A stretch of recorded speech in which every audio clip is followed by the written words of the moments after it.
बालेश्वर जिला बालियाबाड़ ब्लॉक अंतर्गत पंचपाली कमल कुमारी संस्कृत महिला कॉलेज पक्षर आयोजित 7 दिनिया जातीय सेवा योजना स्वतंत्र शिविर मंगलवार उद्यापित हो जाइछि।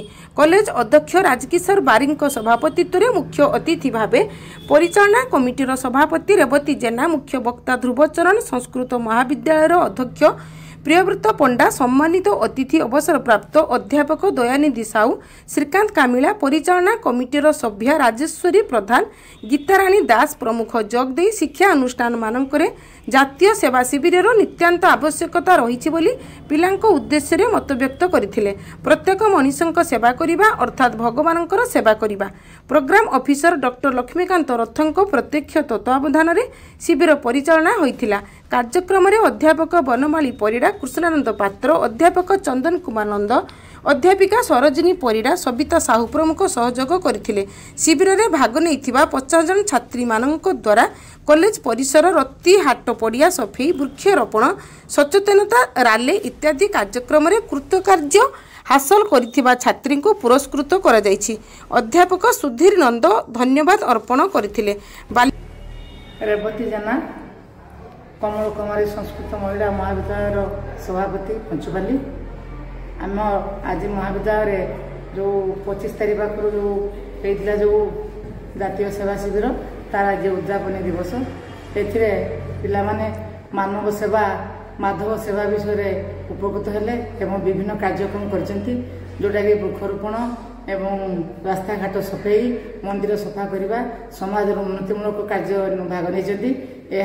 नेहरू जो 1969 मसीह आरंभ करते सेप्टेम्बर 24 यह निश्चित भाव साकार हो देशर पिला सेवा मनोवृत्ति निजक नियोजित कले।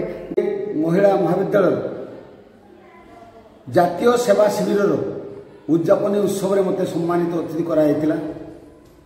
मुझे अंशग्रहण करी पिला किसी उद्बोधन देती किंतु पिला पाखर जहाँ शुणिली पिला निशा निवारण तथा यही पाख अंचल समस्त बेरालैंड पड़िया भूमि गुड़िक वृक्षरोपण करने तथा आमर गाँ गहल सचेतनता सृष्टि करने लोक मध्य जिते सफा सुतरा रे से निजे निरोग रे पुणी जो बालिका माने स्कूल को आसुना से स्कूल को आसीपारे पाठ पढ़े तार सचेतनता लिटरेसी प्रोग्राम केमती लोक मान साक्षरता बढ़ यह उल्लेखनीय भाव कार्य थिला जहाँ से सफल भाव यह संपादन करिसेंती।